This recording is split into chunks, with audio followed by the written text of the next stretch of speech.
ദൈവനാമത്തിന് മാത്രം ഉണ്ടായിരിക്കട്ടെ. വീണ്ടും കൃപാസനം പത്രത്തിലെ സാക്ഷ്യങ്ങളുടെ പെരുമഴയിലേക്ക് എല്ലാവർക്കും സ്വാഗതം.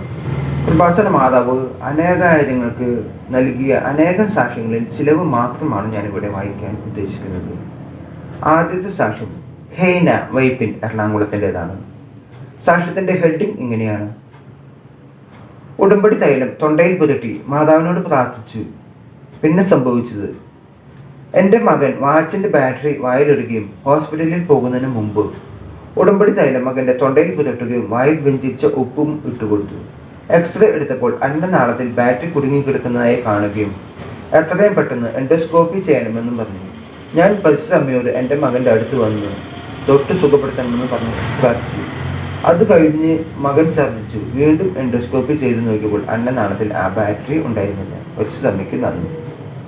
5 തവണ OIT പരീക്ഷ എഴുതി തോറ്റപ്പോൾ ഉടമ്പടി എടുത്തു. പരിശുദ്ധമ്മ ജോലി നൽകി അനുഗ്രഹിച്ച സാക്ഷ്യമാണ് ജോളി സാജു, ഉപ്പൂട്ടിൽ ഹൗസ്, പാലാക്കോട്ടയത്തിൻ്റെത്. എൻ്റെ മരുമകൾ 5 തവണ OIT പരീക്ഷ എഴുതിയെങ്കിലും പാസ്സായില്ല. അതിനുശേഷം മാലിദ്വീപിൽ നിന്ന് നേഴ്സിൻ്റെ ഒരു ജോബ് വേക്കൻസി വന്നു. അത് ലഭിക്കാൻ വേണ്ടി ഞാൻ കൃപാസനത്തിൽ വന്ന് ഉടമ്പടി എടുത്തു. ഉടമ്പടി എടുത്ത അന്ന് തന്നെ മാലിദ്വീപിലേക്ക് ജോലിക്ക് അപ്പോയിൻമെൻറ്റ് ചെയ്തു എന്ന് പറഞ്ഞ് അവർ വിളിച്ചു. മകൾ ന്യൂസിലൻഡിലേക്കായിരുന്നു ജോലി നോക്കിയിരുന്നത്. മാലിദ്വീപിൽ പേപ്പർ വർക്കുകൾ നടക്കുന്നതിനിടയിൽ ന്യൂസിലൻഡിൽ നിന്നും ജോബ് ഓഫർ വന്നു. അപ്പോൾ മാലിദ്വീപിൽ ജോലി വേണ്ടെന്ന് വെച്ചിട്ട് അത് പ്രൊസീഡ് ചെയ്തു.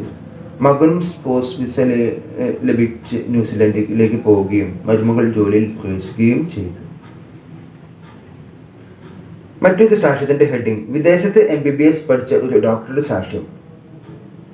ഡോക്ടർ റിജോയ്, തിരുവനന്തപുരം. വിദേശത്ത് MBBS പഠിച്ച എനിക്ക് നാട്ടിൽ ഡോക്ടറായി വർക്ക് ചെയ്യണമെങ്കിൽ ഒരു ലൈസൻസ് എടുക്കണമായിരുന്നു. അത് കിട്ടുന്നതിന് വേണ്ടി 3 തവണ 1 ലക്ഷം രൂപ കൊടുത്ത് കോച്ചിങ് സെൻറ്ററിൽ പോയി 6 മാസം എക്സാം പഠിച്ചെഴുതി. എക്സാം എളുപ്പമായിരുന്നെങ്കിലും ഞാൻ പാസ്സായില്ല.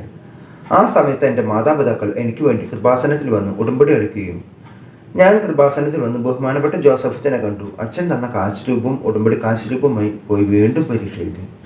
എക്സാം ടഫ് ആയിരുന്നെങ്കിലും അത്ഭുതകരമായി പാസ്സാകാൻ പരിശുദ്ധ അമ്മ എന്നെ അനുഗ്രഹിച്ചു. മറ്റൊരു സാക്ഷ്യത്തിൻ്റെ ഹെഡിങ് കൃപാസനം അമ്മ അളവ് ശങ്കലയ്ക്ക് പിടിച്ചു വസ്തു അളന്നു കൊടുത്ത സാക്ഷ്യം. ബെൻസി സാജു, കുമളി, ഇടുക്കിയുടേതാണ് ഈ സാക്ഷ്യം. ഞങ്ങളുടെ 82 സെൻറ്റ് സ്ഥലം വിൽക്കാൻ പറ്റാതെയും സാമ്പത്തിക കടങ്ങളാലും ആത്മഹത്യയുടെ അവസ്ഥയിൽ ആയ ഞാൻ കൃപാസനത്തിൽ വന്ന് ഉടമ്പടി എടുത്ത് പ്രാർത്ഥിച്ചു. അതിൻ്റെ ഫലമായി സ്ഥലം വിറ്റുപോയി എങ്കിലും അത് എഴുതി മാറാൻ ഒരുപാട് തടസ്സങ്ങളായിരുന്നു. സ്ഥലം വാങ്ങിച്ചവർ സ്ഥലം കുറവാണെന്ന് പറഞ്ഞ് കേസ് കൊടുത്തു. ഞാൻ കൃപാസനത്തിൽ വന്ന് ഉടമ്പടി പുതുക്കിയ ശേഷം ഭർത്താവ് കാശ് രൂപമായി പോയി സ്ഥലം അളപ്പിച്ച സമയം പരിശുദ്ധ അമ്മ ചങ്ങലയിൽ പിടിച്ച് അളപ്പിക്കുന്നതായി ദർശനത്തിൽ കാണുകയും അളന്നപ്പോൾ 96 സെൻറ്റ് സ്ഥലം ഉള്ളതായി കാണുകയും ചെയ്തു. കൂടാതെ ഭർത്താവിൻ്റെ മദ്യപാനവും ഉടമ്പടിയിൽ നിയോഗം വെച്ചതിൻ്റെ ഫലമായി മാറിക്കിട്ടി. മറ്റൊരു സാക്ഷ്യം ജ്യോതിസ് മെറിയ, തൃശ്ശൂരിൻ്റേതാണ്. 8 തവണ IELTS OIT പരീക്ഷകൾ എഴുതി തോറ്റപ്പോൾ ഉടമ്പടി എടുത്തു. പിന്നെ സംഭവിച്ചത്, ഞാൻ 8 തവണ IELTS OIT പരീക്ഷകൾ എഴുതി. ഒരു എക്സാമിനും പുറത്തേക്ക് പോകുന്നതിനുള്ള സ്കോർ ഉണ്ടായിരുന്നില്ല. ഞങ്ങൾ കൃപാസനത്തിൽ വന്ന് ഉടമ്പടി എടുത്ത് പ്രാർത്ഥിച്ചതിൻ്റെ ഫലമായി ന്യൂസിലൻഡിൽ നിന്ന് എൻ്റെ കസിൻ വിളിച്ച് അവിടെ ഒരു ക്രിട്ടിക്കൽ പർപ്പസ് വിസ എന്ന് പറഞ്ഞ് ഒരു വിസ ഉണ്ടെന്നും അവിടെ വന്നിട്ട് IELTS പാസ്സായാൽ മതി എന്നും പറഞ്ഞു. അതിനുശേഷമുള്ള ഇൻ്റർവ്യൂ പാസ്സാവുകയും ന്യൂസിലൻഡിൽ ജോലി ലഭിക്കുകയും ചെയ്തു.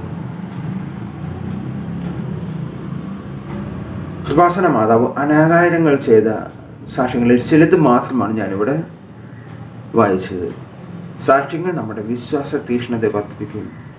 മാതാവിലേക്ക് നമ്മുടെ നിയോഗ ഉടമ്പടികൾ സമർപ്പിക്കുക. അവിടുന്ന് കർത്താവ് യേശുവിൻ്റെ തിരുഹൃദയത്തോട് ചേർത്ത് വെച്ചുകൊണ്ട് നമുക്കായി മാധ്യസ്ഥം വഹിക്കുന്ന ഓരോ നിമിഷവും നമുക്കായി ജീവിക്കുന്ന അമ്മ മാതാവാണ്. നമുക്ക് അമ്മയിൽ ശരണമടയാം. കർത്താവായ യേശുവിൻ്റെ അനുഗ്രഹം നമ്മിൽ എല്ലാവരിലും സമൃദ്ധമായി ഉണ്ടാകട്ടെ. ആമേൻ.